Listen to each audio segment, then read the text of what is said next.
नमस्कार विद्यार्थी मित्रांनो, तुमचे स्वागत आहे आपल्या यूट्यूब चॅनल स्पर्धा परीक्षा मार्गदर्शकवर.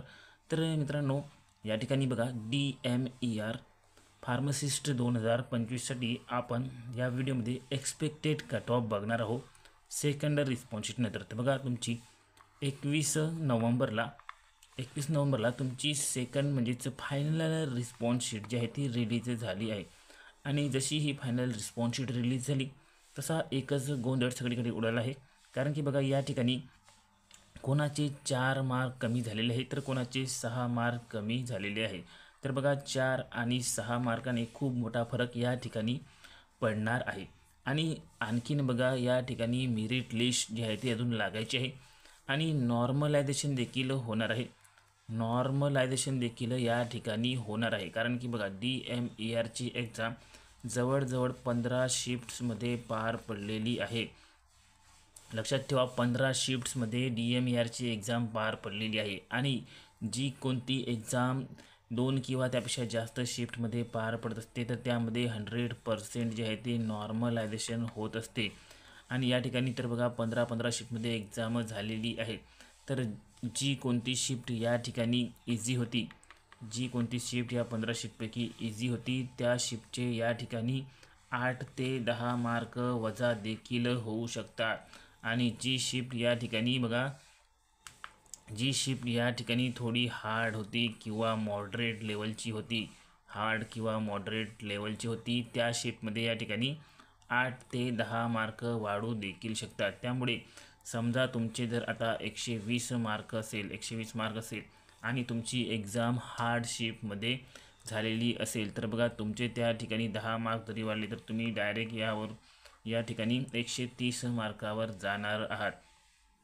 आणि समजा जर तुमचे आता 140 मार्क असले आणि तुमचे 10 मार्क कमी झाले तर तुम्ही 130वर येऊन पोहोचणार आहात. तर बघा या ठिकाणी 140 आणि 120 मार्कवाला सारख्याच मार्कावर येऊन पोचलेला आहे या नॉर्मलायझेशनमुळे. त्यामुळे नॉर्मलायझेशन असं एक फॅक्टर आहे की कोणाला कुठे नेऊन पोचवेल ते सांगता येत नाही.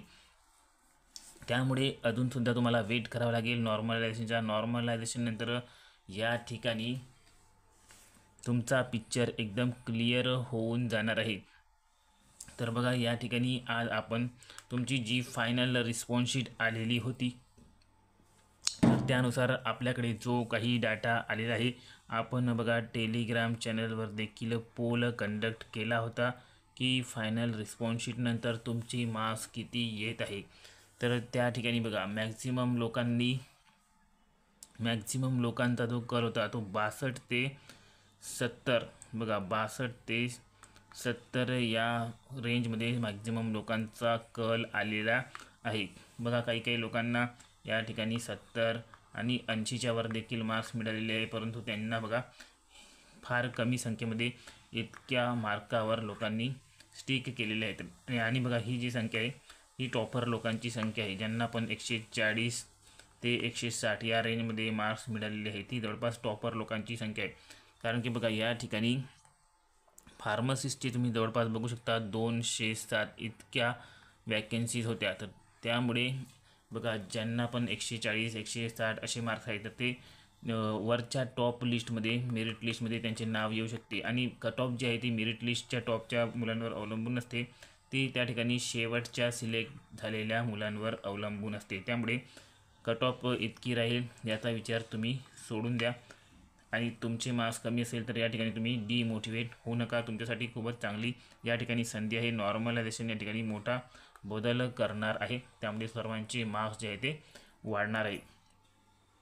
तर या ठिकाणी बघा DMERच्या अंतर्गत सर्वात जागा कोणत्या पोस्टसाठी होत्या तर त्या फार्मसिस्ट पोस्टसाठीच होत्या. तब्बल 207 इतक्या जागा होत्या आणि 15 शिफ्टमध्ये एक्झाम झालेली होती. तर या ठिकाणी बघा लवकरच तुमची आता मेरिट लिस्ट देखील लागणार आहे. तुमची 45 दिवसाच्या आत मेरिट लिस्ट जी आहे ती लागत असते फायनल रिस्पॉन्स शीटनंतर. तर या ठिकाणी तुमची 21 तारीख बघा, 21 तारखेला फायनल मेरिट लिस्ट आली. त्यानंतर बघा 8 दिवसांनी हा महिना संपतो आणि त्यानंतर परत एकदा बघा 37 दिवसानंतर परत तुमची त्या ठिकाणी मेरिट लिस्ट लागणार आहे. तर बघा त्यानंतर डिसेंबर महिना गेला. जानेवारीच्या सुरुवातीला तुमची मेरिट लिस्ट जी आहे ती लागणार असल्याची या ठिकाणी दाट शक्यता आहे. तर या ठिकाणी आपण आता बघूया की कट ऑफ का कॅटेगरी वाईज आपण एक्सपेक्टेड कट ऑफ बघूया. 2025च्या या DMAR भरतीच्या औषधी निर्माता या पदासाठी कॅटेगरी वाईज कट ऑफ किती जाऊ शकते. तर जे काही आपल्याकडे पोल आला आणि ज्यांचे मार्क्स आपल्याकडे आले, ज्यांचे ॲन्सर की आपण बघितल्या, तर मॅक्झिमम लोकांना बघा माझ्याकडे ज्या काही ॲन्सर की कॅन्डिडेट्सनी पाठवले आहे, तर मॅक्झिमम लोकांना कोणाला 120 मार्क आहे, त्यानंतर बघा कोणाला 130 मार्क आहे, तर कोणाला 135 मार्क आहे. तर जास्तीत जास्त मुलांचे मार्क्स अशाच प्रकारचे माझ्याकडे आलेले आहे. तर या ठिकाणी खूप साऱ्या मुलांच्या ॲन्सर की मी बघितल्या, याच रेंजमध्ये सर्वांना मार्क्स आहे. त्यानंतर 160, 155 किंवा 154 किंवा 170 असे मार्क्सवाले अजूनपर्यंत मी बघितलेले तर नाही आहे. आणि बघा हे जे स्टुडंट असतात ते कुठे जाऊन कमेंट पण करत नाही आणि कुठे त्यांच्या मार्काचा उल्लेख देखील करत नाही. ते चुपचाप असतात आणि फक्त व्हिडिओ बघत असतात आणि सर्व काही ॲनालाइज करत असतात. आणि या मुलांचं या ठिकाणी काही रोल पण राहत नाही कट ऑफमध्ये. हे जाऊन आपल्या टॉप लिस्टमध्ये जाऊन सिलेक्ट होतात आणि यांचं सिलेक्शन फिक्स होऊन जात असतं. कट ऑफ फक्त जे आपल्यासारखे नॉर्मल जनरल स्टुडंट असतात त्यांच्यावर डिपेंड असते. तर या ठिकाणी आपण बघून घेऊया कॅटेगरी वाईज कट ऑफ. तर बघा सर्वात पहिले आपण या ठिकाणी बघूया अनरिझर्व कॅन्डिडेटसाठी कट ऑफ जे आहे ते किती राहू शकते. तर या ठिकाणी सर्वात पहिले आपण बघूया अनरिझर्व कॅन्डिडेटच्या जागा किती होत्या. या ठिकाणी अनरिझर्वच्या जागा या ठिकाणी आपण बघून घेऊया किती होत्या फार्मसिस्ट या पदासाठी. तर बघा टोटल 207 पदे होते. हे तुम्हाला माहितीच आहे, टोटल पदे होते 207. हे टोटल होते सर्व कॅटेगरी वाईज. त्यानंतर बघा अनरिझर्वसाठी या ठिकाणी होते टोटल पदे 59. टोटल पदे होते 59. अनरिझर्व कॅन्डिडेटसाठी टोटल पदे होते 59. त्यानंतर बघा यामध्ये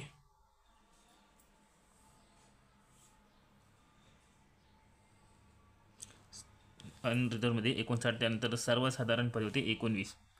तर सर्वसाधारण जे होते 19 हे सर्वसाधारण पदे होते. सर्वसाधारण पदे आणि बघा 19 होते. आणि यानंतर बघा महिलांसाठी 18 पदे होते. त्यानंतर बाकीचे तुम्ही बघू शकता नोटिफिकेशनमध्ये. तर या ठिकाणी बघा महिला ज्या आहे ते यामध्ये फिक्स सिलेक्ट होणार आहे 18 जागेमध्ये. त्यानंतर काही महिला ज्या टॉपर असतात त्या यामध्ये सुद्धा येणार आहे. तर त्यामुळे सर्वसाधारणचा कट ऑफ जो आहे तो थोडा हाय राहणार आहे सर्वांपेक्षा. तर या ठिकाणी बघू शकता जागा चांगली आहे आणि यामध्ये सर्व कॅटेगरीचे लोक जे आहेत ते येणार आहे. त्यामुळे जे टॉपर लोक असतात तेच या अनरिझर्वमध्ये सिलेक्ट होत असतात. म्हणून सर्वांपेक्षा जास्त कट ऑफ अनरिझर्वचा राहत असतो. तर या ठिकाणी अनरिझर्वचा कट ऑफ राहण्याची दाट शक्यता या ठिकाणी आहे. बघा आपण जे काही ॲनालिसिस केले आहे त्यानुसार अनरिझर्वची कट ऑफ जी आहे ती 136 पासून तर 140 या रेंजमध्ये असण्याची दाट शक्यता आहे. 136 पासून तर 140 या रेंजमध्ये अनरिझर्वची कट ऑफ असू शकते. तर बघा थोडा कट ऑफ या ठिकाणी तुम्हाला जास्त वाटत असेल, पण जे काही आपल्याकडे पोल वगैरे आलेले आहे आणि जे काही आपण ॲनालिसिस केली आहे तर या ठिकाणी या रेंजमध्ये कट ऑफ असण्याची शक्यता जास्त वर्तविल्या जात आहे फायनल रिस्पॉन्स शीटनंतर जो काही डाटा आला त्यानुसार. परंतु बघा मेरिट लिस्ट आल्यानंतर थोडाफार बदल होऊ शकतो की नॉर्मलायझेशनमध्ये मार्क्स किती वाढतात किती कमी होतात यावर देखील थोडाफार डिपेंड करतो. आणि महिलांची कट ऑफ जर बघितली तर यापेक्षा तुम्ही बघू शकता महिलांची कट ऑफ जी आहे ती 128 मार्कापर्यंत सुद्धा जाऊ शकते. 128 मार्कापर्यंत महिलांची कट ऑफ जाऊ शकते. त्यानंतर बघा या ठिकाणी आपण बघूया अनरिझर्व आपलं झालेलं आहे. त्यानंतर आपण या ठिकाणी बघूया OBCची कट ऑफ किती जाऊ शकते. OBC अदर बॅकवर्ड क्लासेसची कट ऑफ किती जाऊ शकते. तर टोटल जागा बघा अदर बॅकवर्ड क्लासेसच्या टोटल जागा किती होत्या. तर टोटल जागा ज्या आहेत ती 43 इतक्या जागा होत्या OBCच्या. त्यानंतर बघा त्या ठिकाणी सर्वसाधारण होत्या 15 जागा, सर्वसाधारण 15 जागा होत्या आणि महिलांसाठी त्या ठिकाणी होत्या 13 जागा. तर बघा महिलांना चांगली सुवर्णसंधी आहे यावेळेस DMARमध्ये लागण्यासाठी, कारण की बघा कट ऑफ महिलांची कमीच राहणार आहे. तर ज्या कोणी महिला आपल्या चॅनलवर असतील त्यांनी कॉमेंट करा, आपला ग्रुप जॉईन करा. त्यानंतर बघा या ठिकाणी कट ऑफ जे आहे ते एक्सपेक्टेड राहणार आहे. OBC साठी एक्सपेक्टेड कट ऑफ आहे या ठिकाणी 128 to 136, 128 to 136 या रेंजमध्ये तुमचे मार्क्स आहे का बघा. जर असेल तर तुम्ही या ठिकाणी सेफ आहे. तुम्ही फायनल रिस्पॉन्स शीट येईपर्यंत या ठिकाणी वेट करू शकता, कारण की तुमचं सिलेक्शन होण्याचे या ठिकाणी 90% चान्स आहे. मार्क्स ही चांगली रेंज आहे, कमी नाही आहे हे मार्क्स, कारण की बघा पेपर थोडा मॉडरेट लेवलचा होता, हे तुम्ही नाकारू शकत नाही.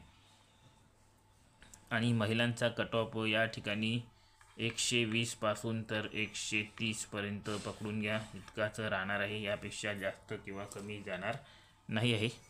सर्वांचा कट ऑफ या रेंजमध्येच राहणार आहे महिलांचा. आता यानंतर बघा OBC झाला आहे. यानंतर आपण बघूया SC कॅटेगरीसाठी काय परिस्थिती राहणार आहे.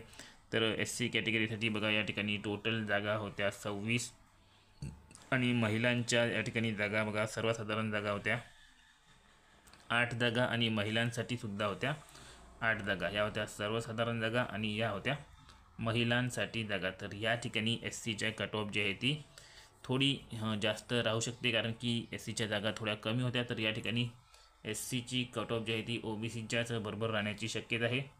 126 पासून तर 130 पर्यंत SCची कट ऑफ राहणार आहे. महिलांची कट ऑफ 120च्या आजूबाजूला फिरणार आहे SCची. आणि त्यानंतर तुम्ही STची बघा, STच्या जागा किती होत्या. STच्या जागा या ठिकाणी बघू शकता. STच्या जागा होत्या 15. ST बघा STच्या 15 जागा होत्या आणि STच्या 15 जागापैकी 5 जागा होत्या सर्वसामान्य आणि 5 जागा होत्या महिलांच्या. तर STची कट ऑफ या ठिकाणी खूपच कमी राहणार आहे. कॉम्पिटिशन खूपच कमी आहे STमध्ये सध्या तरी. तर या ठिकाणी STची कट ऑफ जी आहे ती 110 ते 120 या रेंजमध्ये राहणार आहे फार्मसिस्टची. आणि महिलांची कट ऑफ या ठिकाणी 95 ते 100 या रेंजमध्ये महिलांची कट ऑफ जी आहे ती राहणार आहे. त्यानंतर बघा ST झालेला आहे. आता या ठिकाणी कोणती कॅटेगरी राहिलेली आहे तर SEBCच्या बघू शकता तुम्ही. SEBCच्या टोटल जागा जे आहे ते 21 होत्या. टोटल जागा 21, सर्वसाधारण 8 आणि 6 जागा होत्या. तर यांची कट ऑफ राहणार आहे 130 पासून तर 136 पर्यंत यांची कट ऑफ देखील राहणार आहे SEBC यांची. महिलांसाठी तुम्ही या ठिकाणी 8 ते 10 मार्क कमी करून चला. 8 ते 10 मार्क सर्वसाधारणपेक्षा महिलांसाठी कमीच राहणार आहे. तर या मेन कॅटेगरी आपण बघितलेल्या आहे. तर यानंतर EWSची कट ऑफसुद्धा आपण बघून घेऊ. बघा EWS अशी कॅटेगरी आहे की ज्यामध्ये सर्वात कमी मेरिट जे आहे ते जाणार आहे आणि सर्वात कमी कट ऑफ देखील जाणार आहे. सर्वांपेक्षा कमी कट ऑफ EWSमध्ये जाणार आहे, कारण की मॅक्झिमम मुलांकडे त्यांच्याकडे सर्टिफिकेट्स अजूनपर्यंत आलेले नाही आहे. तर ज्यांच्याकडे सर्टिफिकेट आलेले आहे त्यांची संख्या या ठिकाणी फारच कमी आहे. आणि या ठिकाणी डिस्प्यूट देखील चालू आहे वेगवेगळ्या कॅटेगरींचे की आम्हाला या कॅटेगरीमध्ये सहभागी करा, त्या कॅटेगरीमध्ये सहभागी करा. आणि त्यामुळे EWSमध्ये कमी कॅन्डिडेटनी या ठिकाणी अप्लाय केलेले आहे. तर ज्यांनासुद्धा या ठिकाणी 96 to 120 मार्क्स आहे त्यांचं EWSमध्ये सिलेक्शन 100% होणार आहे. निश्चित राहा, तुमचं सिलेक्शन या ठिकाणी 100% होऊन जाईल. कागदपत्रे वगैरे चांगल्या प्रकारे रेडी करून ठेवा. तर त्यानंतर बघा आणखीन कोणत्या कॅटेगरी उरलेल्या आहे का आपल्या. तर या ठिकाणी भज तुम्ही बघू शकता, भज ब, भज ड वगैरे, विजे फार कमी जागा आहे, 1 ते 2 जागा या ठिकाणी आहे. तर तुम्ही तुमच्यासाठी एक रेंज सांगू देतो. तुमचा जर या ठिकाणी 116 पासून तर 130 पर्यंत स्कोअर असेल तर तुमचं चान्सेस आहे या ठिकाणी भज ब, भज ड वगैरे. आणि त्यानंतर इतर ज्या कॅटेगरी असतात पदवी प्रकल्पग्रस्त खेळाडू वगैरे त्यांची कट ऑफ प्रेडिक्ट करणे थोडी मुश्किल असते, कारण की त्यांची संख्या वगैरे आपल्याला माहीत नाही. नियरली किती संख्या आहे तर. आणि बघा नॉर्मलायझेशनचा रिझल्टसुद्धा लवकर येणार आहे. त्यानंतर पुन्हा परत एकदा आपलं जे काही पिक्चर आहे ते परत एकदा क्लिअर होणार आहे. तर सर्वांनी त्यांचे एक्सपेक्टेड कट ऑफ या ठिकाणी बघून घ्या. खूप सारे ॲनालिसिस करून आपण ही सर्व कट ऑफ वगैरे काढलेले आहे. आणि हा माझा एक अंदाज आहे, माझा स्वतःचा अंदाज आहे, स्वतःचा एक अंदाज आहे, अंदाजित कट ऑफ आहे. तर हीच कट ऑफ एक्झॅक्ट जाणार असे आपण म्हणत नाही आहे. ही एक अंदाजित कट ऑफ आहे. या आजूबाजूला कट ऑफ जी आहे ती फिरू शकते. तर आणखीन कोणत्या पोस्टची जर तुम्हाला कट ऑफ व्हिडिओ हवा असेल तर कमेंटमध्ये सांगा. आणि सोबत तुमची कॅटेगरी कोणती आहे, त्यानंतर तुम्हाला मार्क्स किती मिळालेले आहे आणि पोस्ट कोणती आहे हे कमेंटमध्ये तुम्ही सर्वांनी सांगा. आणि हा व्हिडिओ आवडला असेल तर एक लाईक करा, चॅनलला सबस्क्राईब नक्की करा. आणि आपला टेलिग्रामचा फार्मसिस्टसाठी आपण स्पेशल ग्रुप तयार केलेला आहे, त्याचं लिंक डिस्क्रिप्शनमध्ये दिलेलं आहे. टेलिग्रामच्या फार्मसिस्ट चॅनलचं तर टेलिग्रामवर जा आणि तो ग्रुप जॉईन करा आणि त्यावर सर्व काही प्रॉब्लेम तुमचे डिस्कस करा. तुम्हाला त्यावर सोल्युशन मिळून जातील. चला भेटूया पुढील व्हिडिओमध्ये. तोपर्यंत धन्यवाद.